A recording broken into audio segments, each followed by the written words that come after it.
Hello and welcome back to the Van Dyke English Team YouTube channel. We're currently reading through Lemony Snicket, A Series of Unfortunate Events, The Bad Beginning, and we're up to chapter 8.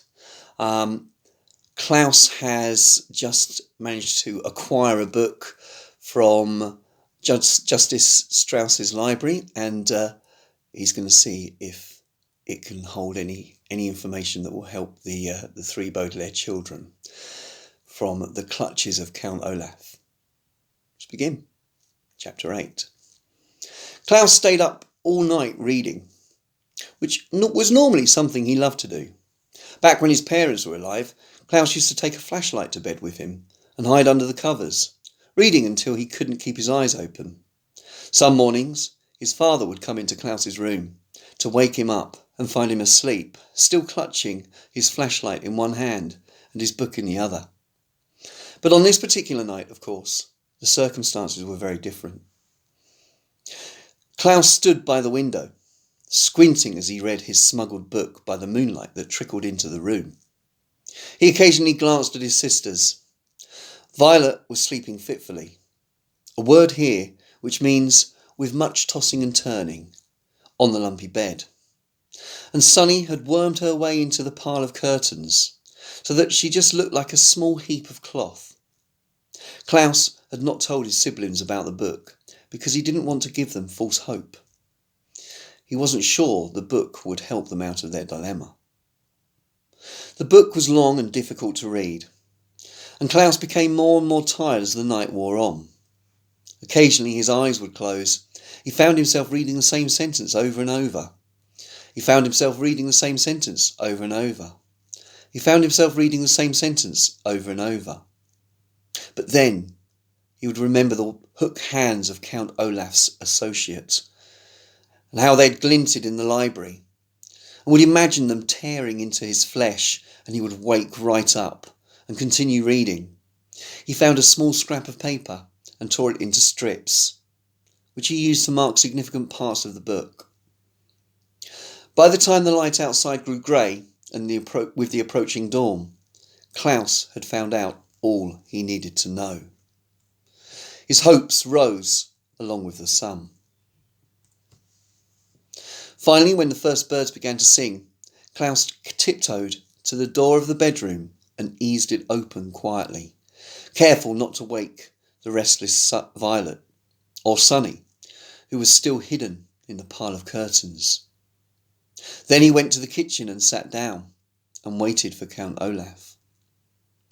He didn't have to wait long before he heard Olaf tromping down the tower stairs. When Count Olaf walked into the kitchen, he saw Klaus sitting at the table and smirked, a word here which means smiled in an unfriendly, phony way. "Hello, orphan," he said. "You're up early." Klaus's heart was beating fast, but he felt calm on the outside, as if he had an invisible layer of armour. "I've been up all night," he said, "reading this book." He put the book on the table, so Olaf could see it. "It's called Nuptial Law," Klaus said, "and I learned many interesting things while reading it." Count Olaf had taken a bottle of wine to pour himself some breakfast, but when he saw the book, he stopped and sat down. "The word nuptial," Klaus said, "means relating to marriage." "I know what the word means," Count Olaf growled. "Where did you get that book?" "From Justice Strauss's library," Klaus said, "but that's not important. What's important is I've found out your plan." "Is that so?" Count Olaf said, his one eyebrow raising. "And what is my plan, you little runt?" Klaus ignored the insult and opened the book to where one of the scraps of paper was marking his place. "The laws of marriage in this community are very simple," he read out loud. "The requirements are as follows: the presence of a judge, the statement of 'I do' by both the bride and the groom, and the signing of an explanatory document in the bride's own hand." Klaus put down the book and pointed at Olaf. If my sister says I do and signs a piece of paper while Justice Strauss is in the room, then she is legally married. This play you're putting on shouldn't be called The Marvellous Marriage. It should be called The Menacing Marriage. You're not going to marry Violet figuratively. You're going to marry her literally. This play won't be pretend. It will be real and legally binding. Count Olaf laughed a rough, hoarse laugh. Your sister isn't old enough to get married. She can get married if she has the permission of her legal guardian acting in loco parentis, Klaus said. I read that too. You can't fool me. Why in the world would I actually want to marry your sister? Count Olaf asked.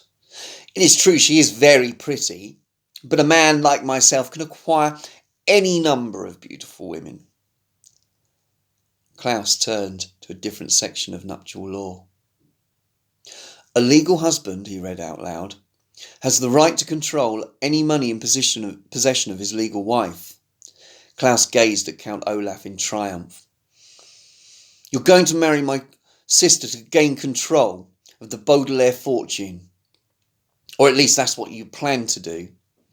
But when I show this information to Mr. Poe, your play will not be performed and you will go to jail.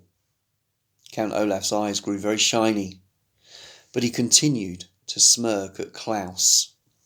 This was surprising. Klaus had guessed that once he announced what he knew, this dreadful man would have been very angry, even violent.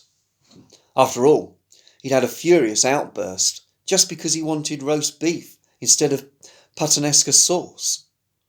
Surely he'd be even more enraged to have this plan discovered. But Count Olaf just sat there, as calmly as if he were discussing the weather. I guess you found me out, Olaf said simply. I suppose you're right.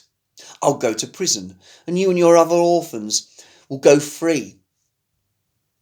Now, why don't you run up to your room and wake your sisters? I'm sure they'll want to know all about your grand victory over my evil ways.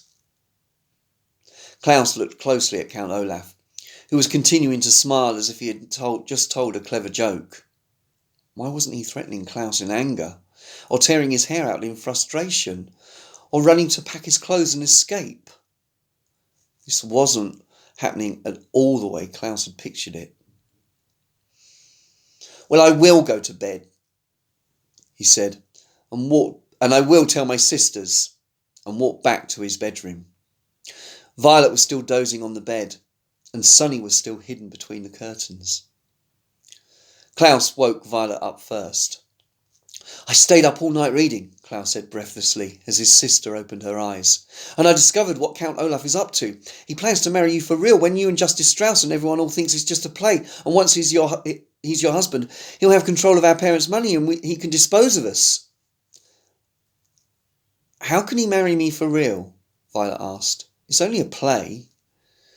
The only legal requirements of marriage in this community, Klaus explained, holding up nuptial law to show his sister where he'd learned the information, are you saying I do, and signing a document in your own hand in the presence of a judge, like Justice Strauss. But surely I'm not old enough to get married, Violet said. I'm only 14.